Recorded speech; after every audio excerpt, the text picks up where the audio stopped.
Alright, what is up, you guys? I am here with the SummerSlam 2019 review. And a little change of scenery here. I watched the pay-per-view elsewhere today. And, check out my other SummerSlam reviews. I'm going to put the playlist in the description box down below. Didn't review all the SummerSlams. I'm still going to continue doing them throughout the week. So, overall, I want to get your thoughts on the pay-per-view down below and what your letter grade would be. And as always, I'm going to give my letter grade at the very end. So, the pre-show, kind of some just random thrown-in matches. Like, we had Buddy Murphy and Apollo Crews ending in disqualification.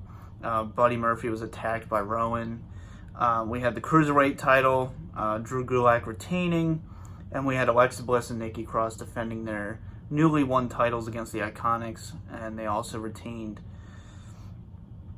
And what we have for the first match, we have Becky Lynch versus Natalya for the Raw Women's Championship. This is a submission match. And this is actually a really good match. Decent opener. And, the crowd was really red hot for this. And, it was more Becky Lynch getting the positive energy than Natalya, which is interesting because obviously they were in Toronto, Canada. And we did get a Bret Hart cameo at one point during the show, which was interesting, being he just appeared on AEW. So yeah, not really sure what's going on there, but whatever. But yeah, pretty good opening match there. And then we had Goldberg versus Dolph Ziggler in the singles match. This match lasted 1 minute and 50 seconds. Longer than I thought it would. And, Goldberg won, obviously, so it's kind of what's expected. He won with the jackhammer. And then Dolph Ziggler basically cut a pretty edgy promo, if you want to call it that. He called him a dipshit. And, basically said he only has one move. And, Dolph Ziggler is always great. So, this to me was just a way for Goldberg to get not get his win back, but to really just redeem himself for Super Saudi shit show. And then, of course, Undertaker had his match at Extreme Rules. And then we had AJ Styles with Carl Anderson and Luke Gallows defeating Ricochet for the United States title. And, I'm really liking this new stable we're having. And they actually, on the pre-show, hinted at Finn Balor. They had a little segment with him. But, this is a pretty good match, and I really give Ricochet credit here. He was really selling his injury, it was the knee or the leg, and, he was really selling that and actually told a really good story. Because, I always hate when, wrestlers just don't sell injuries during the match. It's just a pet peeve of mine. I know a lot of people that bothers them too. But yeah, really good storytelling in this match, and I really enjoyed this one. It wasn't your normal Ricochet match where he's, jumping around, doing flips. You still had that. But there were points where he went to do, one of his fancy moves, and he wasn't able to because of his injury. So, selling the match, this was great. And, it's good to see that good in-ring psychology. So, very good match there. And then, the ending was phenomenal. Ricochet was caught in midair and basically powerbomb position, and then brought back down for a Styles Clash, and then he had the win. We had Bayley versus Ember Moon in a kind of an average SmackDown Women's Championship match. It seemed like a lot of people disliked it more than I did. Like it was average. Like it was decent. It was like a 2-star match. It's not bad. It just kind of felt like they were meeting the quota. And to be honest, a lot of people were just getting out of their seats, and, the crowd just was not into this match. And then we have Kevin Owens defeating Shane McMahon in the singles match. Had Owens lost, he would have quit WWE. And then we had Elias coming out as your special guest enforcer. This only went 9 minutes and 20 seconds. Honestly, this match just felt like a waste. I don't know. You kind of were expecting something bigger and better out of this one. So, you had Elias and the referee getting knocked out, so Kevin Owens was, berating Shane McMahon with the chair shot after chair shot. Elias got a few, and then we got the stunner for the win. So really nothing eventful in this match happened. And I'm not saying Shane McMahon needs to jump off the stage or anything. That's not at all what I'm saying. He's getting up there in age, so obviously can't be doing that stuff as much anymore. But it just felt like this was kind of a bland advancement in the storyline. And then we had Charlotte Flair versus Trish Stratus. This match went 16 minutes and 40 seconds. And this match I was really looking forward to, but I was kind of apprehensive. I didn't know if this could be as good as everyone was hoping. But this is a great match. I really enjoyed this one. We had Charlotte kicking out of a Stratus faction, a chick kick. You had a good spot with Trish Stratus doing the figure 8. And actually having to let go of the figure 8 because Charlotte had lasted so long in the submission hold. So, really good storytelling there. And the crowd was red hot for this one. And honestly, Trish Stratus looked damn good for not having a singles match in years in the WWE. She retired from the WWE in 2006. And, she had other matches and everything, for like Evolution and WrestleMania 27 with fucking Snooki. But I digress. But, the ending was really good. You had Charlotte Flair getting the figure 8 for the win. Makes Trish Stratus tap out. And then afterwards, Stratus had her few moments to really take the crowd in and everything. And, a lot of people, this is probably pissed off that Charlotte went over. But here's the thing. What sense would it make for Trish? Because Trish said this is her last match.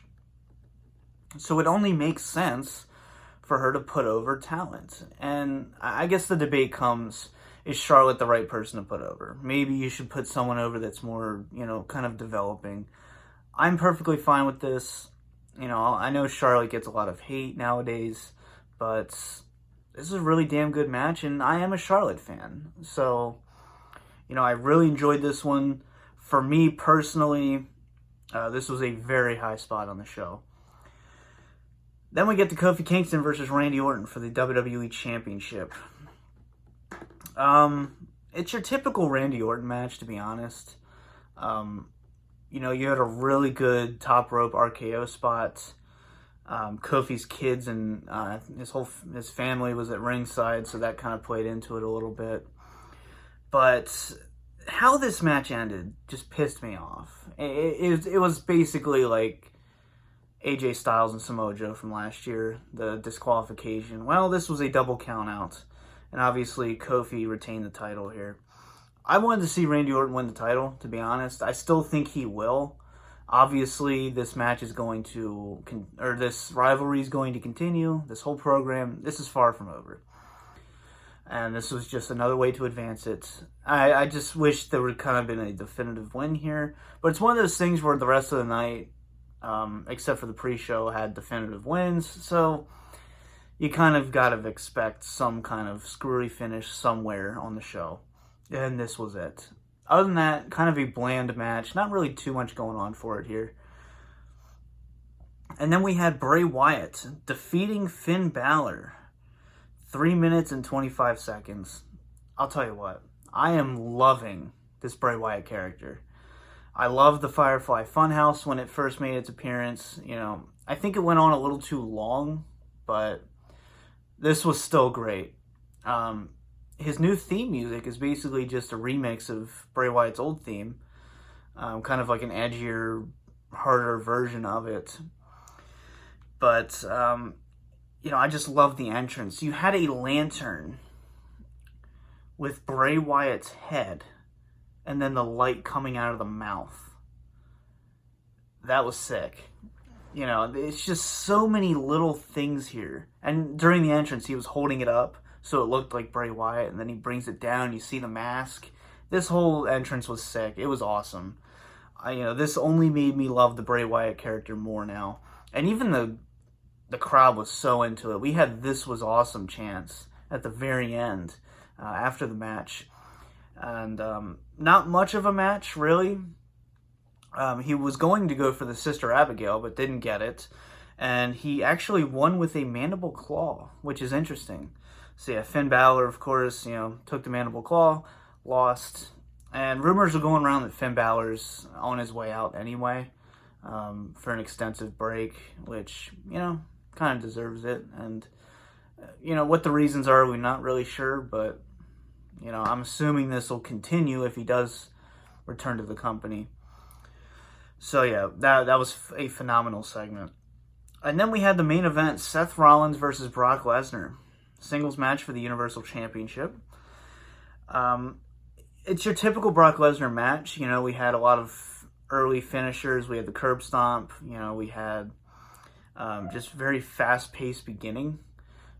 But this was a great match. You had Seth Rollins doing a frog splash onto the announce table to Brock, breaking the announce table. He had some pretty good ring post spots where I thought Brock was going to bust himself open. And, it seems kind of strange to me that you'd have Brock Lesnar win Money in the Bank, cash in, and then the next pay-per-view lose the title to the person he cashed in on. It's kind of a waste, but we did get a good match out of this. Seth Rollins did a few curb stomps at the end, gets the win. I think it was 2, and then he got the win. And, this was a great match. It is what it is type of thing. I kind of wanted to see Brock retain. As much as, I've been critical of Brock, I didn't think this was the right move. I don't know. It just seemed like a complete waste to have all of this happen. Just don't put the Money in the Bank briefcase on Brock at all. But, whatever. Still a really good main event. The crowd was really hot this entire show, except for a few of the filler matches. And I'm surprised we didn't see really much of an advancement in the Roman Reigns storyline. I thought there was something pretty big that was going to happen tonight, but it didn't. So I guess we're going to, people are going to have to wait for Raw or something. So overall letter grade for this show, I enjoyed this year's SummerSlam. I thought it was a way better SummerSlam than last year. And I'm going to give this show a B. Solid main event, solid mid-card, great opener. It's just, I don't know. I think the whole Roman thing, I felt like something, I don't know, because they even showed some of the story in a video package before the Trish, Stratus, and Charlotte match. So I'm like, okay, so there's something bigger coming later, and nothing happened. So I thought there would at least be a segment with Roman and Daniel Bryan and all that. But, we did have the Buddy Murphy-Rowan incident earlier on. But let me know your thoughts on this show down below. I enjoyed this a lot, and that's saying a lot in modern WWE. And we also saw the return of Pyro. I do have to say that. We had an opening Pyro, Brock Lesnar had a Pyro, and then we had a closing Pyro. So that was really, really cool.